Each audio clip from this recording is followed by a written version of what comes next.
네, 심란합니다. 예, 연결고리 시작을 하도록 하겠습니다. 토마토 투자자문 강재원 운용력입니다. 안녕하십니까? 안녕하십니까? 예. 지금 많이 보니까- 심란하신 것 같습니다. 예, 아니, 그러니까. 이 시간에 연결고 시간이 아닌데. 그렇죠. 예, 오늘장 모닝인데. 그러니까 시장 상태가 지금 이게 또 급락을 하니까 또 시청자분들께서도 많이 좀 걱정을 하시는 것 같고 또 운용력의 또 전략이 또 유효할 것 같습니다. 좀 자세히 들어보죠. 그러니까 우선 미증시 관련해서 얘기를 안 할 수가 없겠죠. 예, 예. 왜냐면 전일 국내 증시는 이제 어린이날 휴장이었지만 그랬죠. 예. 실제로 미증시는 중요한 이벤트가 있었고 음. 그러니까 원래 앞전부터도 이게 한번 항상 반복됐던 것 중에 하나가 뭐냐면 네. 연준회가 나오고 나서 그 연준회에서 어떤 발언하냐에 따라서 시장에서 급반등이 한번 크게 나타나고요.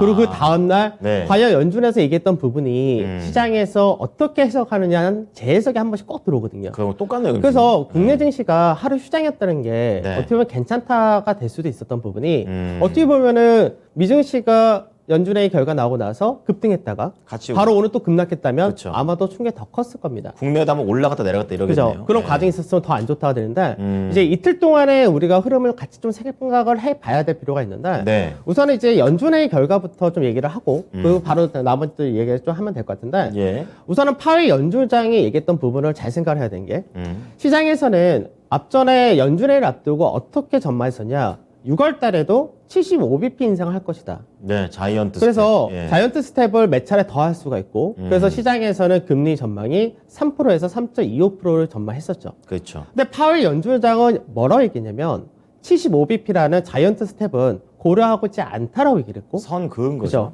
오히려 인플레이션이 지금 현재 정점을 찍었다라고 얘기를 했습니다. 그렇기 때문에 앞으로 추가적으로 한 두세 차례 정도의 이제 빅스텝이라고 얘기하는 50bp 정도 예, 인상을 예. 하고 그 이후에는 베이비 스텝도 가능할 수 있다 이렇게 얘기를 했죠. 그 작은 거 20원 또 베이비 스텝이에요? 그렇게 얘기를 하더라고요. 스텝마다 이름이 다 있네요. 그래서 그렇게 되니까 시장에서는 어떻게 되냐? 예. 시장에는 우려했던 것보다는 약한 실제로 거죠. 약하게 나왔으니까 예, 예. 선방이 되었다. 그러니까 시장에서는 급반등이 나왔던 배경이었죠. 근데 이제 시장에서 하루가 지나고 나서 네. 사람들이 이제 생각을 하는 겁니다.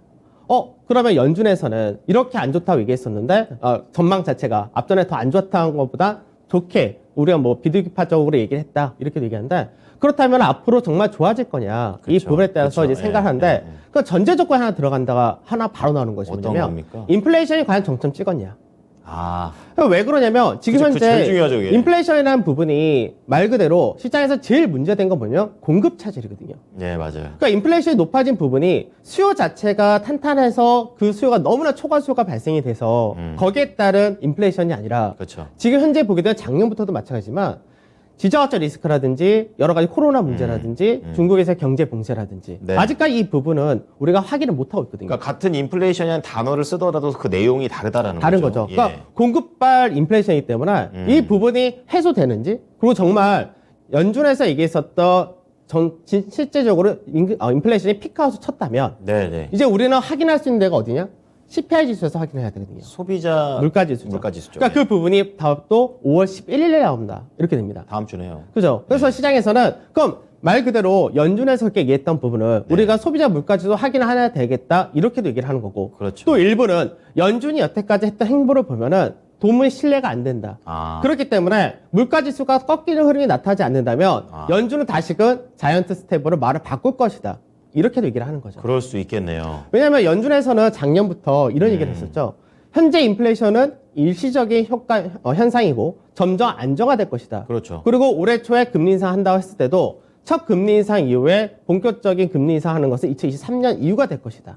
사실 이런 식으로 얘기했었거든요. 네. 테이퍼링을 축소하는 부분도 마찬가지였고. 좀 완만한 부분이 그러니까 있죠. 그런 부분을 얘기했다가 갑자기 인플레이션이 너무 과하게 진행이 되다 보니까 이 부분이 급격하게 올라가기 때문에 이 부분을 시장에서 확인하겠다 이런 논리도 컸던 거고요. 네. 그리고 또 하나는 이제 미국의 나스닥 지수를 보면서도 설명해 드리겠지만 지금 현재 미증시에서 하락의 중심은 결국은 다 빅테크 중심이란 거죠. 성장주들. 그러니까 시장에서 증시 자체에서 돈 빠져나간다는 부분은 변함이 없거든요. 예. 미국에서 금리 인상 속도가 가파르던 좀 덜 나오던 간에. 예. 그러니까 돈은 빠져나가는데 우리가 이제 가장 대표적인 이제 미국에서의 기술 성장주 ETF다라고 하면 아크 인베스트에서 하고 있는 예. 우리가 돈 남은 언니라고 얘기하는 네네. 그분이 운영한 걸 보게 되면은 실제로 최근 들어서 매매가 그쪽 없습니다. 아예. 그럼 성장주가 약간 부진하다는 건 그쪽도 인정을 하는 거네요. 성장주가 안 된다는 것도 안 인정하는 된다. 거고 우선은 매매가 없다는 가장 큰 이유는 뭐냐면 네. 돈이 안 들어옵니다. 음. 돈이 안 들어온다는 얘기는 신규 자금이 들어와야 저가 매수도 들어오고 신규 편입할 텐데 그렇죠. 돈이 아예 안 들어온다면 예. 결국은 갖고 있는 기존의 포트에서 매도를 할 수밖에 없거든요. 아, 그러니까 지금 현재 미국에서의 성장주라는 쪽은 지난 10년 동안 증시 자체를 끌고 오는 중심이었지만 지금 그 중심에서 벗어난다는 부분을 다시 한번 보여준 거죠. 약간 지고 있다. 그러니까 이제 시장에서는 이제 연준에서의 8월 연준장이 얘기한 부분도 우선은 CPI 확인하고 다시 얘기하겠다 이런 관점인 거고 네. 그 상태에서 결국 반등의 중심이었던 빅테크가 다시 하락의 중심이 나타났다 정도 이렇게 봐야 되겠죠. 자, 그러면은 이제 대략적으로 좀 듣고 있는데 우선은 미국의 금리부터 좀 체크를 해보겠습니다. 3%를 넘기면서 좀 상징적으로 그죠. 좀 보여줬죠. 이제 앞전에는 미국의 10년물 국채금리 같은 경우가 예. 이제 3% 전후 가면은 이제 한 번씩 꺾이는 모습을 보여줬었습니다. 그랬군요. 근데 이제 어제 같은 경우는 장중에 3.05% 이 정도 올라간다 되니까 네. 그러면 이제 연준에서 얘기했었던 2.5에서 3%라는 걸 넘어갔죠. 그러니까 그렇죠. 연준의 시장 얘기하고는 달리 간 겁니다. 네네. 그러니까 시장에서는 3% 이상 올라갔으니 시장에서 아직까지 확인도 더 해야지 연준은 믿겠다는 부분도 있겠지만 금리가 더 올라갔으니까 시장에서는 이 부분이 차익 실현과 투매가 나올 수 있는 배경이 만들어졌다는 거죠. 3%는 또 이번이 처음이 아니었네요. 예전에 2018년도에 우리가 이제 미국하고 중국하고의 이제 무역 분쟁이 있었을 때 그때는 트럼프 이미 때요. 시장에서 양적 완화 다 끝나고 금리 인상하고 금리가 정상화돼서 통화 정책이 추가적으로 나오지 않았을 때 그럴 때군요. 그러니까 그때까지 현재는 올라왔다는 얘기입니다. 그러니까 올라올 만큼 많이 올라온 거죠. 어떻게 보면. 네. 그러면 이제 여기서 국채 금리가 올라왔는데 또 한편으로는 달러 인덱스 같은 경우는 시장에서 수요일 날 급락을 했다가 예. 어제는 또 급등했다가 그래서 이제 103.5포인트 여기서 왔다 갔다 하기 때문에 다시 회복했네요. 그렇게 볼 때는 시장에서 아직까지 국채 금리는 고가를 넘긴 반면에 예. 달러화라든지 우리나라 원달러에도 고가를 이제 1275원에서 만들었는데 이제 거기까지 넘어가지 않았다 정도 이렇게 보시면 됩니다. 안 넘어갔다는 건 결국 CPI나 그런 거 보고 움직이겠다. 한 번 더 봐야 된다 얘기죠. 연준의 신뢰도가 좀 떨어진 것 같습니다. 자, 그럼 계속해서 나스닥 흐름 좀 체크해 보겠습니다. 기술주 많이 밀렸죠? 예. 먼저 이제 나스닥 종합지수부터 한번 보도록 하죠. 예, 종합주가 일봉입니다. 지수를 보게 되면은 이게 시장이 어저께 5% 가까운 하락을 했다. 그러니까 실제로 장중에는 6% 가까운 하락했다가 그나마 막판에 조금 올라온 겁니다. 그러네요. 그러면 우리가 어차피 우리나라 증시는 바로 전날에 휴장이었으니까 예. 이틀 동안에 이제 폭을 좀 봐야 될 필요가 있는데 이틀 동안에는 나스닥이 한 1.9%대 하락을 했고요. 네. 그다음 S&P는 한 0.7% 전후에서의 하락을 했다 됩니다. 네. 그러니까 이틀 동안을 몰아보면은 사실 우리가 시장에서 오늘 너무나 크게 걱정할 만큼의 급락이다 이렇게는 얘기할 수 없는 변동성이 컸을 뿐 상쇄시켜버리면 그 정도 비슷한 된다는 거죠. 거예요. 그리고 또 하나 제가 써놓은 자리가 뭐냐면 4월 말입니다. 왜요? 4월 말에 예. 미증시가 이때 나스닥이 3에서 4% 전후까지 하락하면서 국내 증시가 5월달 들어올 때 바로 또 굉장히 겁먹었던 게 이번 주 월요일이었습니다. 근데 실제로 국내 증시는 선방을 했었죠. 그랬죠. 근데 그 이유가 여러 가지가 있는데 사실 국내 증시가 선방을 하고 있는 부분 중에 하나는 삼성전자가 이제 저점을 만든 모습을 보여주는 것과 네. 그걸 실적이 받쳐준 기업들은 제한적인 흐름을 보여줘서 받춘다는 거죠. 반대로 이제 성장주 내에서도 실적이 좀 못 나오는 기업들 같은 그쵸, 경우는 오히려 네. 저점 깨는 흐름이 나타나기 때문에 네. 그래서 국내 증시는 나스닥의 이제 빅테크 중심의 나스닥하고는 조금 다를 수 있다 정도 생각을 하실 필요가 있다는 거고 네. 그다음 옆에 있는 게 변동성 지수입니다. 그러니까 변동성 지수를 보게 되면은 실질적으로 변동성 지수가 36에서 38이라는 자리 때가 예전부터 늘 고가를 만들었던 그런 가격대인데 예. 이 가격대는 실제로는 4월 말 이때 찍고요. 고가를 만들고 내려왔다가 그래서 이틀 동안 크게 하락을 했다가 다시. 그리고 어저께 이제 강하게 움직였는데 예. 올라간 폭이 31.2포인트에서 마감되었죠.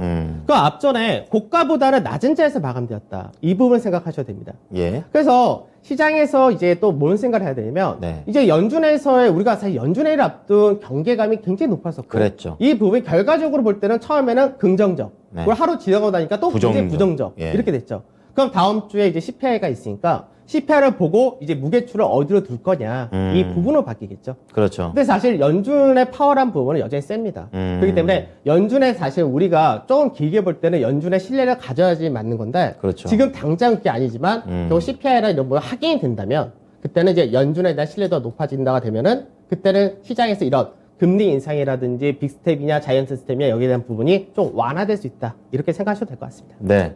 오늘의 움직임 때문에 너무 일희일비하지 마시라는 그런 말씀이 되겠습니다. 자, 국내 5월 4일 업종별 등락입니다. 수요일이었죠. 예. 수요일 날도 이제 장 초반에 좀 강한 모습을 보여주기도 했었지만 그렇습니다. 예. 결과적으로는 역시 거래 대금이 부족했다는 것과 또 음. 경기압이 높았다 부분이 있었습니다. 네네. 그러면 이제 전체적으로는 거래소는 약보한 마감되었고 코스닥이 오히려 하락이 좀 더 컸었죠. 그렇죠. 그러니까 코스닥이 이제 시장에서 우리나라 코스닥도 이제 실적이 좋은 쪽은 이제 IT 관련된 소부장 이런 쪽에서 실적이 좋은 편으로 나오는데 그 외적인 쪽은 사실 좀 비싸죠 아무래도. 그렇군요. 그래서 이제 이쪽 같은 경우 성장주가 중심이니까 경기압이 좀 더 높았다 이렇게 보시는 거고. 구분이 되고요. 마찬가지로 대형이 요걸를 받춘다는 흐름은 거의 똑같죠. 그러네요. 지수에서. 예. 반면에 중소형이 좀 더 하락을 했다 되는 거고요. 보게 되면 은행과 보험 이쪽이 강세를 보였고 자동차 그리고 순수화학 쪽에서가 강세가 좀 더 다 민감주네요. 예. 그다음에 건설 마찬가지고요. 예. 유틸리티는 이제 정부에서의 정책, 핵폐 뭐죠? 배터리. 원자력.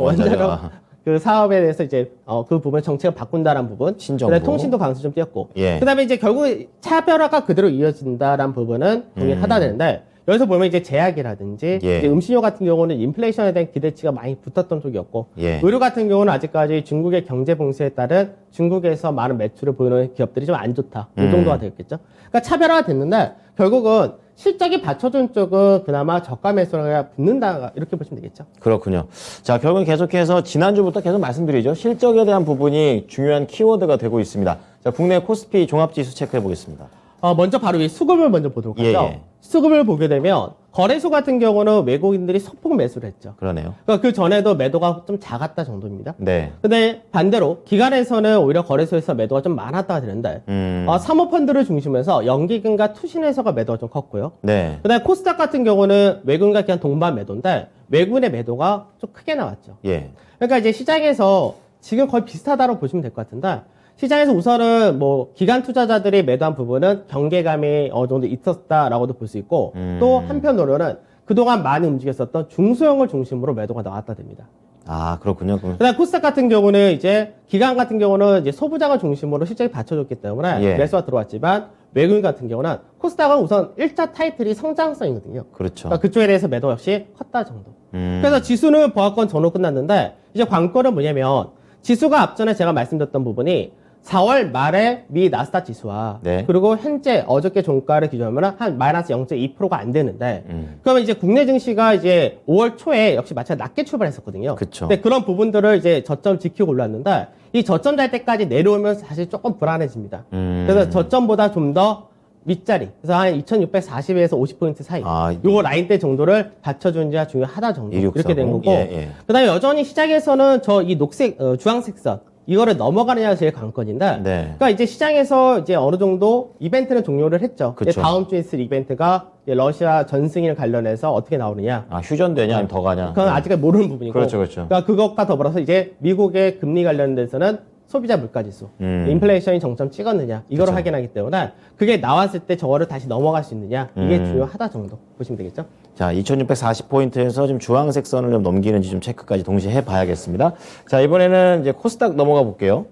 코스닥이 이제 지금 상가 패턴이라고 말씀드렸죠. 네네. 상가 패턴에서 이제 중간 마디가 이제 900포인트 전후가 되는데 저 900포인트 전후를 앞전에 지켜줬습니다. 네. 근데 이제 아무래도 오늘 출발이 거래소는 코스닥이나 이제 1%대 정도의 출발은 기본으로 나온 걸로 보이는데 네, 미국 여기서 증시 이제 영향 때문에. 지켜질 수 있느냐 부분입니다. 네, 많이 네. 지켜지지 못한다면은 추세를 이탈한 다음에 그 다음에 반등이 나온다 하더라도 되돌림 형태가 돼버리기 때문에 그래서 이렇게 될 경우 이쪽이 조금 안 좋다가 되겠죠. 그래서 880에서 890이라는 자리 때는 꼭 지켜지는 그림이 필요하다 이렇게 보셔야 됩니다.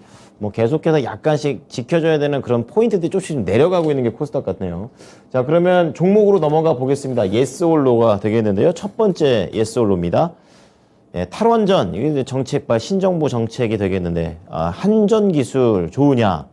근데 원전 관련해서는 이미 좀 많이 반영된 거 아닙니까? 많이 반영이 되었다가 되는데 네. 아무래도 이제 다음 주에 이제 차기 정부가 출범하기 때문에 10일이죠, 10일. 출범을 앞두고 기대치가 한 번 더 연결되기도 합니다. 그래서 차기 정부에서 탈원전 정책을 폐기한다고 하면서 강세했던 것이 이제 한국전력을 중심으로 해서 네, 네. 이제 한전기술, 한전KPS 그 외적으로 뭐 다른 원전 관련 부품주들 이런 쪽에 강세 띄었는데 관점은 이제 정부의 정책이기 때문에 어떻게 보면 성장성이라는 부분은 갖고 간다가 됩니다. 그쵸. 다만 저는 놉니다.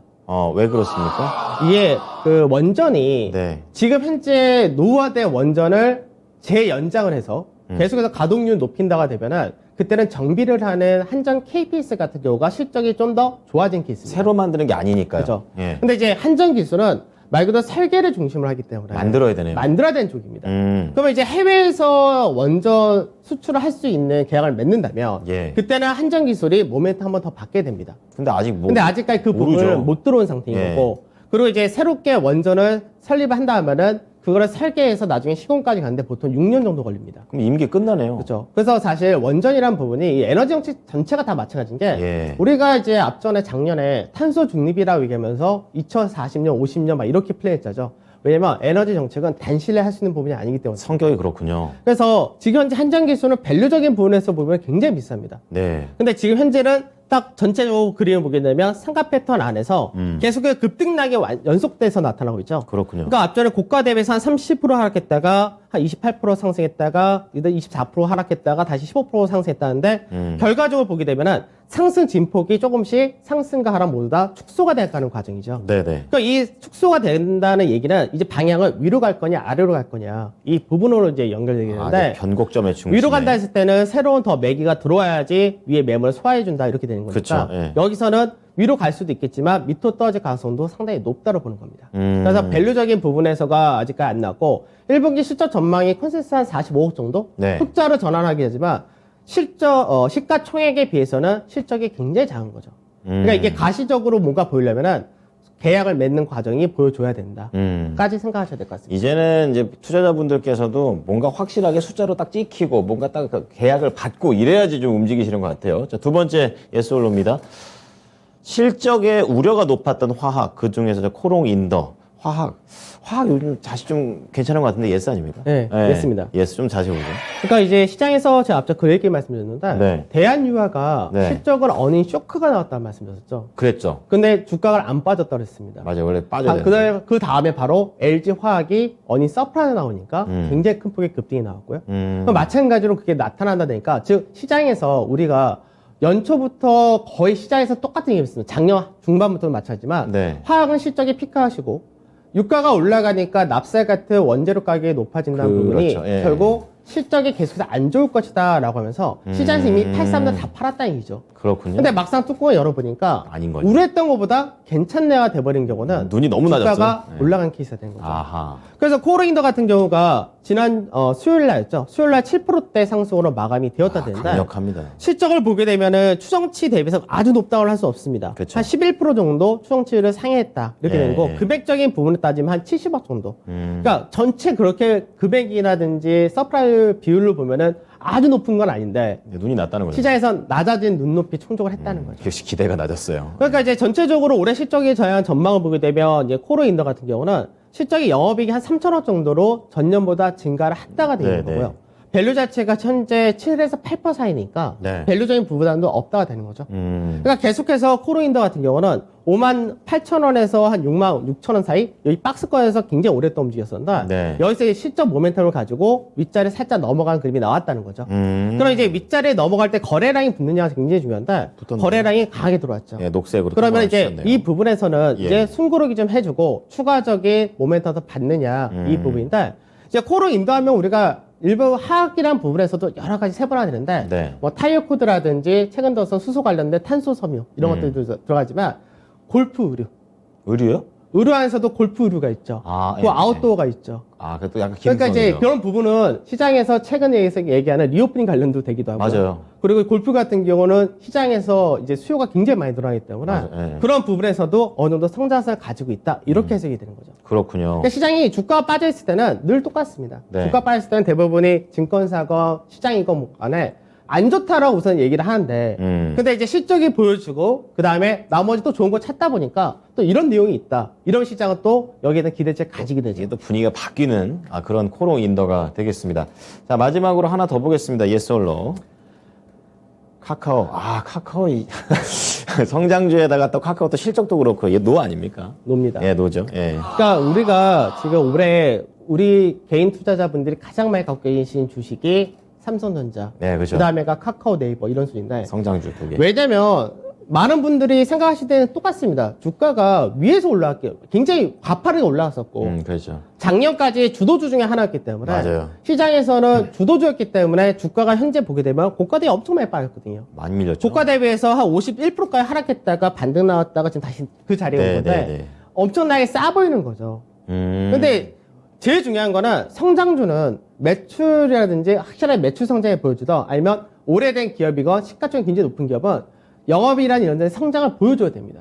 결국엔. 근데 성장이란 부분이 안 보여지거나 성장 동력이 약화된다고 하면은 네. 시장에서 의구심을 가질 수밖에 없습니다. 그러니까 최근 들어서 미증시 하락 사이 그런 부분이 좀 크다라고 봐야 되는데 영업이익 컨센서스가 1,777억이었는데 실제로는 살짝 1,580억 정도 나왔죠. 10% 하에. 그러니까 10% 정도 하이가 네. 됐는데 일부학에서는 실적이 발표됐을 때 실적이 이미 낮아진 컨센서스에 조금 모자르긴 했지만 네. 주가가 미리 선방했다는 측면에서 반등이 나오기도 했었지만 실제적으로 이 속내용을 좀 봐야 됩니다. 어떻습니까? 속내용을 보게 되면 카카오는 플랫폼이 대부분의 매출을 나타내는데 그렇죠. 예. 플랫폼 쪽에서 전분기 대비를 봐야 됩니다. 성장이 나온 쪽은 이게 업황 사이클을 타는 쪽이 아니라 네. 꾸준하게 나타난 쪽이기 때문에 또 플랫폼을 보게 되면 플랫폼에서가 톡비즈라든지 포털비즈라든지 전체적으로 매출이 다 감소가 됩니다. 그러네요. 그러니까 영업이익이라든지 매출이 다 감소된다는 부분은 굉장히 좀 부정적인 거고 본업에서. 결국 스토리 쪽, 카카오 스토리 쪽에서만 이익이나 매출의 증가가 나타났다든지 그 외에는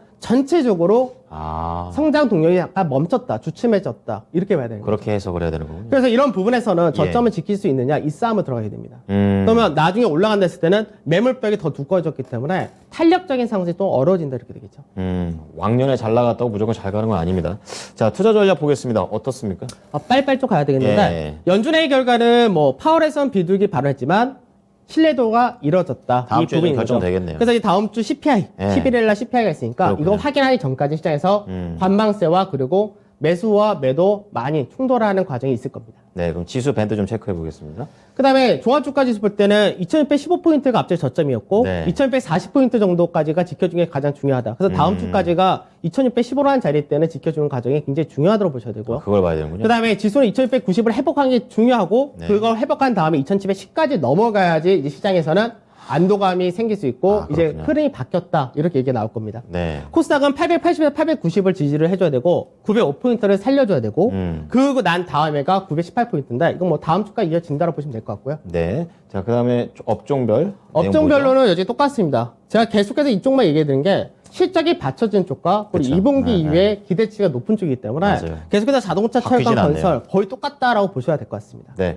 자, 그럼 종목 하나만 더 보고 마무리 짓겠습니다. 오늘 종목은요? 오늘 약간 기술적으로 말씀드릴 텐데 한미약품입니다. 어, 그러니까 그렇군요. 제약바이오니까 어떻게 보면 굉장히 안 좋다는데 네. 이제 제약바이오 안에서 1분기 실적이 예상치에 상했다 부분이 있고요. 아, 철저하게 그리고 실적으로 이제 유방암이나 여러 가지 관련된 예. 파이프라인이 기대를 좀 하고 있는 그런 케이스라서 이 부분이 얼마큼 잘 나오느냐에 따라서는 많이 달라질 수 있는데 차트를 간단하게 보게 되면 예. 차트가 이제 박스권을 돌파를 했죠. 그러네요. 실적 발표가 더워서 돌파를 했는데 네. 지금 현재는 추세 라인 때 저항을 맞고 다시 소폭 내려온다 됩니다.